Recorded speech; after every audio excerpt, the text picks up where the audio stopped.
Coming up on Jerusalem Dateline, the first Judeo-Christian Zionist Congress held in Nashville, Tennessee, makes history. We're now in the third existential crisis of our history, and it's all these forces arrayed against the forces of God, goodness, all of the ideas of the West, the ideas of the sanctity of the individual. Every attack on the state of Israel or the attack on the Jewish community is an attack on our Western values, period.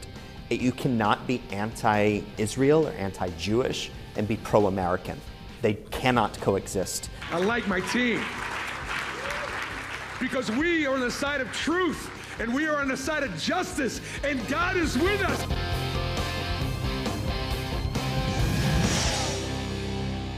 Hello and welcome to this special edition of Jerusalem Dateline. I'm Chris Mitchell, along with Middle East correspondent Joshua Swanson. In this program, we're reporting on a significant recent gathering in Nashville, Tennessee.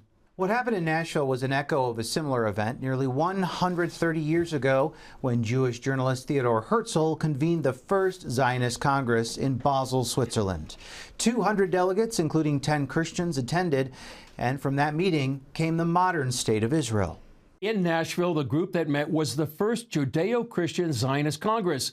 Nearly 400 leaders from across the United States and beyond came together to discuss support for Israel, with many believing the outcome of that effort could shape the future of Western civilization. Just ahead, we'll take you inside the Congress to hear from participants about the work and the challenges ahead. But first, here's the latest from our Jerusalem news desk. U.S. Gulf allies are privately urging President Trump to keep up the fight against Iran. Reports say officials from Saudi Arabia, UAE, Kuwait, and Bahrain, who spoke on condition of anonymity, say their countries do not want the war to stop until the Iranian leadership is significantly changed or their behavior shifts dramatically. In a Truth Social post, Trump said, "Great progress is being made in talks with Iran, but if a deal isn't reached shortly and the Strait of Hormuz immediately reopened, the U.S. would broaden its offensive by completely obliterating power plants, oil wells, Kharg Island, and possibly even desalination plants." Still, the Wall Street Journal reports, Trump has told aides he's willing to end the fighting against Iran without reopening the Strait of Hormuz because that complex operation would push the warfare beyond his timeline. But consumers in the U.S. remain concerned about the price of gas, which is now over $4 a gallon. Iran kept up its missile launches against Israel today, including several impacts in central Israel that caused damage to buildings and cars and lightly wounded at least 6 people, including children. Secretary of State Marco Rubio told Good Morning America it's important to remember the war's objectives. We are destroying Iran's navy. We are destroying their ability to their missile launchers by a significant percentage. We're going to wipe out their defense industrial base. There is a way forward here to achieve our objectives. We are going to achieve our objectives in a matter of weeks, not months. Israeli Prime Minister Benjamin Netanyahu says the war has achieved more than half its goals.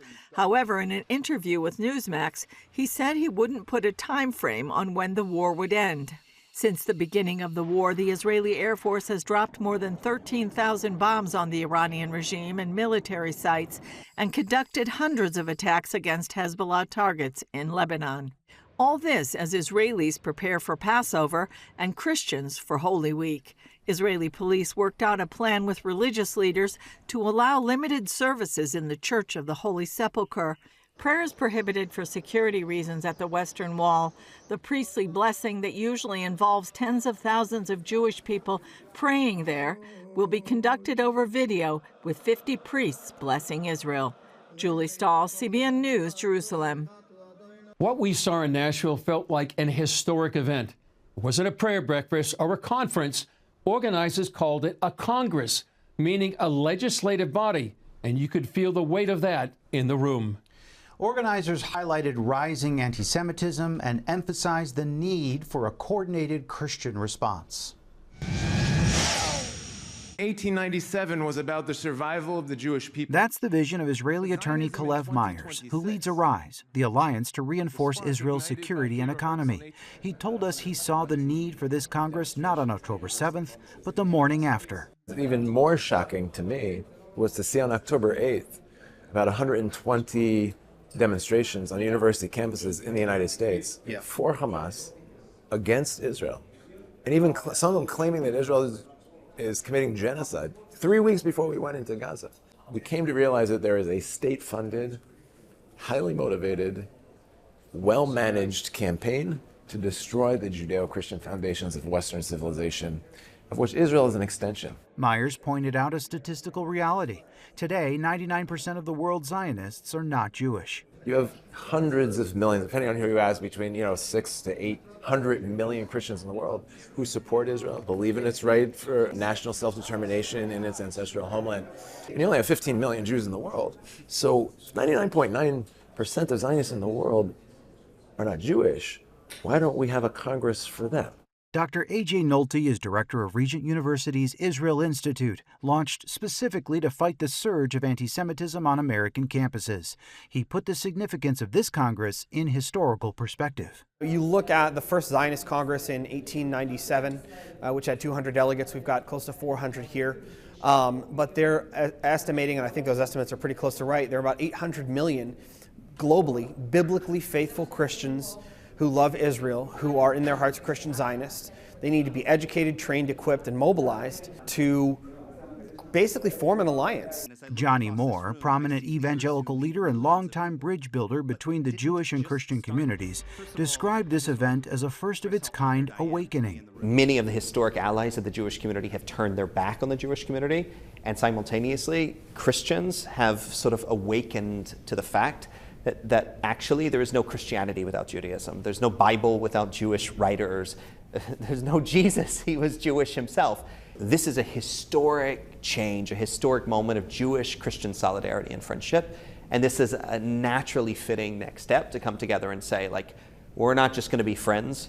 We're going to fight and win this battle together. U.S. Senator Bill Hagerty, who represents Tennessee, told a personal story about his son's response to October 7th. Immediately following the tragedy on October the 7th, 2023, my wife and I were with our two sons, and I just asked my boys what they were doing that night. And they said, "Dad, we're going to Shabbat. We're going to go show our Jewish friends that we stand with them." I'd say the campus was a mess after that, but I really believe it's a very vocal minority, most importantly for the safety of the Jewish students there at Harvard, but also to try to dial the rhetoric down. It's absolutely heartbreaking. And I really feel it's based on a lack of education. So a conference like we're attending today, that should go a long way toward educating people in America about the strength of our alliance, about the not only the cultural depth, but the religious depth of our relationship. Speakers at the Judeo-Christian Zionist Congress consistently frame the growth of anti-Semitism as more than just a territorial conflict, but as a broader debate over values, faith, and the role of Israel. Author Eric Metaxas is known for his biography of Dietrich Bonhoeffer, the German pastor who stood against the Nazis. Metaxas drew a direct line from that historic moment to now. The rise of anti-Semitism, the rise of Islamofascism, the rise of atheistic Marxism, cultural Marxism, the DEI, woke lunacy, all of it, we're dealing with it now. And so what I have said in my last book, Religionless Christianity, which is a Bonhoeffer term, I say that we're in the third existential crisis of our history. The first is the revolution. I've just written a big book about the revolution, will come out soon. The second is the Civil War. We're now in the third existential crisis of our history, and it's all these forces arrayed against the forces of God. So if I'm dealing with the sum of all evil in the world, hatred of the people that God loves is always at the forefront. There's no way around it. Some of the most striking words came from Danny Burmawi, a former Muslim turned Christian and passionate defender of Israel, who offered his diagnosis of the deeper problem. What we witnessed was not condemnation of Israel's defensive war. It was anti-Western forces seizing the moment to advance their long-standing campaign, a calculated war of attrition against the moral and civilizational foundations of the West. These forces found in Palestine the perfect symbol that represent them. So Palestine was born to hide Islamic jihad under the pretense of resisting occupation. Israel has been at war for the past 80 years, not because of what Israel did, but because of who Israel is. And if that is true, and it is true, then Israel's war is the war of the West. Dan Diker is president of the Jerusalem Center for Security and Foreign Affairs. He placed this Congress in the sweep of history. There was the most consequential moment in 1897 when Theodor Herzl said that he founded Israel conceptually as a historical political phenomenon in Basel, Switzerland.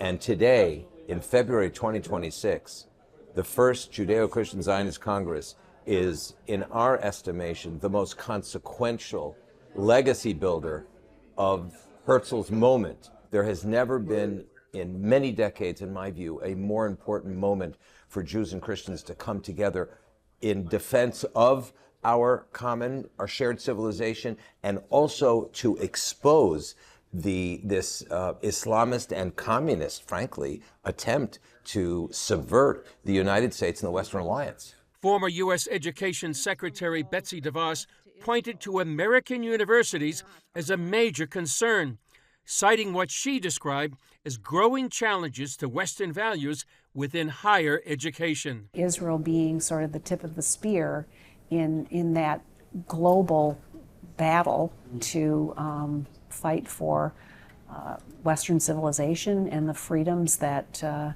Western civilization embraces. Just a couple of handful of universities, just with that handful, $6.5 billion in unreported funds was discovered. And this was significant because so much of it came from countries that are not America's friends. In many cases, our opponents, our enemies. It is inconceivable to me that we would sit idly by while literally billions of dollars are flowing into higher ed institutions that are then funding the agendas that are antithetical to the freedoms that we have long enjoyed and want to protect. William Koenig served as a White House correspondent for more than 2 decades.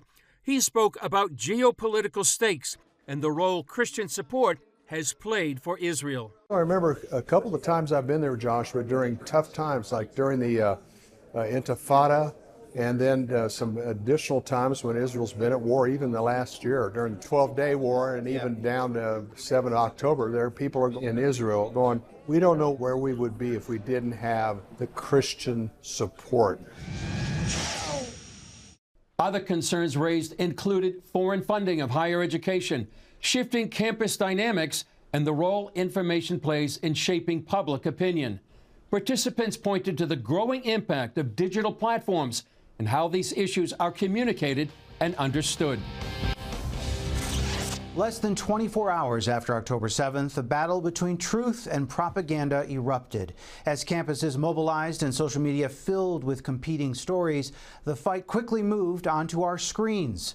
Journalist Lisa Daftari specializes in foreign policy and counterterrorism. She sees the information war as engineered, not organic. It's not just the war going on in the Middle East. The bigger war and the pervasive war is the war of narrative, which is going on in the media, on social media, and it's something that each one of us is fighting. We're actually on the battlefield and continue to fight. Even the legacy media has surrendered to a narrative that is anti-American, that is anti-Israel. It's important to be aware of this narrative shift and to correct it where we can. Whenever there's an opportunity to educate, wherever there's an opportunity to correct the narrative, we have to take it, and we have to educate, and we have to use facts to fight on offense and not just on defense.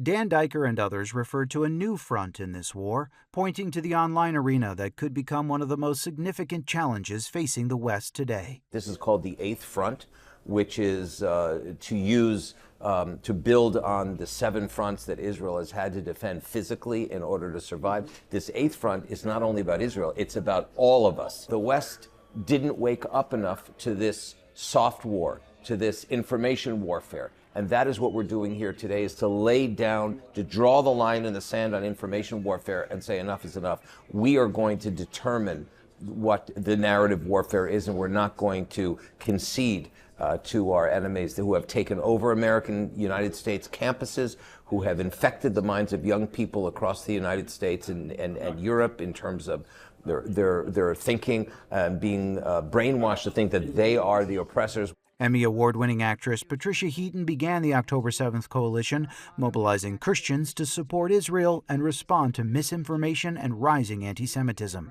particularly across social media platforms. After October 7th, when I saw the Hamas body cam footage that was proudly displayed on social media, I thought I would see a huge response in our country, and especially among churches, standing up for Israel, and I didn't see it. Originally, we thought, hopefully in 2 years, our organization will be obsolete. There will be no need for it. And now, more than ever, it's important for Christians and Jews to come together to fight this. There's billions of dollars going into pro-Hamas, pro-radical Islam, anti-democracy, anti-freedom groups. They have a ton of money.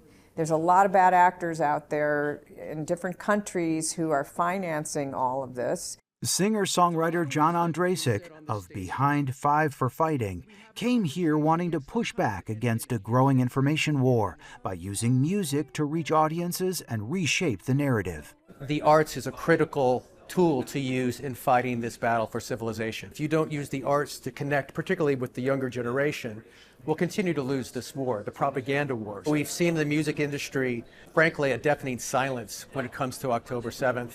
And kind of the fight for humanity. It's been a disgrace, frankly. You know, I played the concert for New York when all the icons of the world stood on a stage in Madison Square Garden, condemned Osama bin Laden, stood up for Western values. Where are those artists?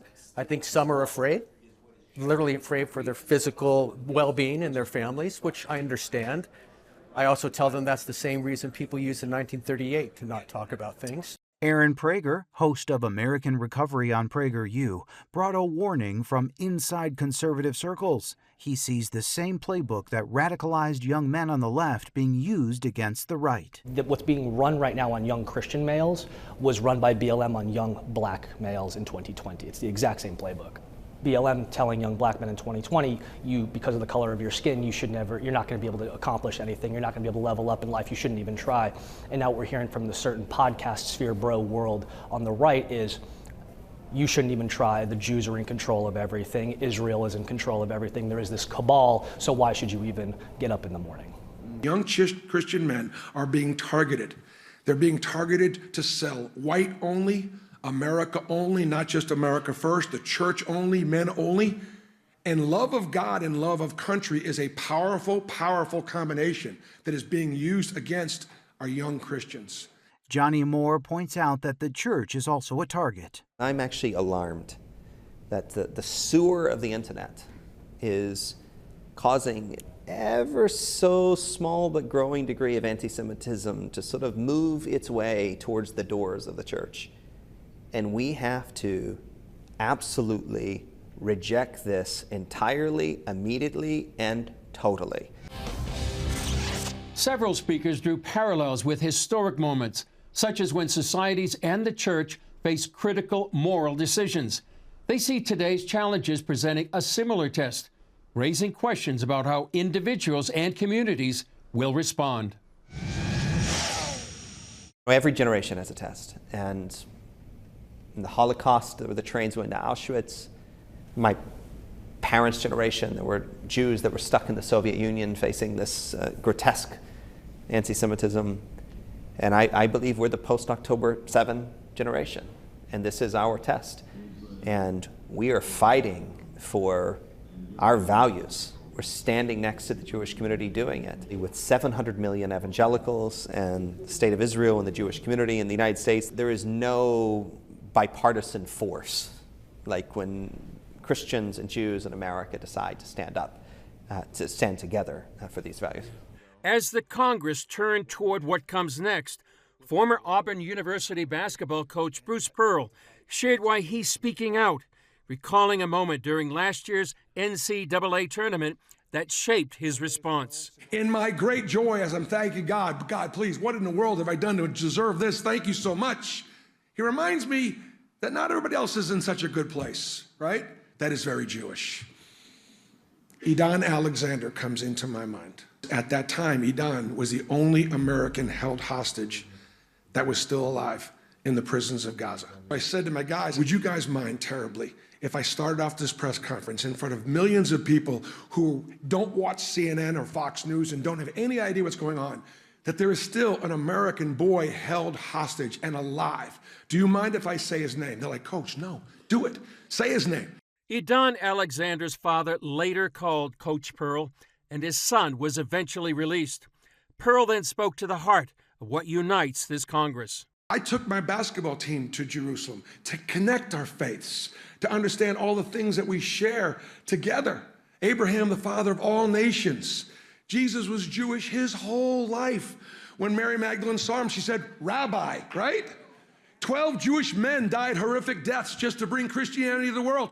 Eric Metaxas brought his Bonhoeffer message to bear on the question of what Christians must do now. It was the failure of the church in Germany. Many of them knew that Hitler was wrong and that things were going on wrong, but they didn't think, oh, it's not my business to speak about that. I just want to talk about Jesus. And there are many people today, many American pastors today, who have this similar idea. That's not my job to speak about that. That is dramatically incorrect. The story of what happened, the story of the Holocaust, if you want to know what happens when you behave like that, that's what happens when good people say nothing. If you're a Christian, if you love Jesus, if you love the Bible, you love the people of God. You love the Jews. And we're seeing a lot of ugliness now. Danny Burmawi closed his keynote with a personal testimony, issuing a broader charge and calling attendees to respond as Christian Zionists.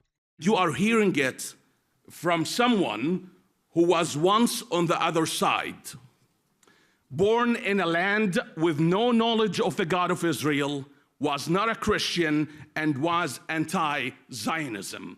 So today, I call on both Judeo and a Christian to become the cure, to unite as true Zionists in defense of the future of the Western civilization. From Jerusalem, we cover many pivotal moments. This gathering in Nashville brought together leaders focused on strengthening ties between Christians and Jews during a time of increasing global tension. Speakers highlighted concerns ranging from anti-Semitism to media influence, and many see this Congress marking the beginning of greater cooperation ahead. Well, that's all for this edition of Jerusalem Dateline. Thanks for joining us. And before you go, we conducted a number of in-depth interviews at the Judeo-Christian Zionist Congress. And you can watch the full conversations now on the CBN News YouTube channel. And you can also follow us on social media at Jerusalem Dateline and CBN News for more updates and coverage. I'm Chris Mitchell for Joshua Swanson and all of us here at the Jerusalem Bureau. We'll see you next time on Jerusalem Dateline.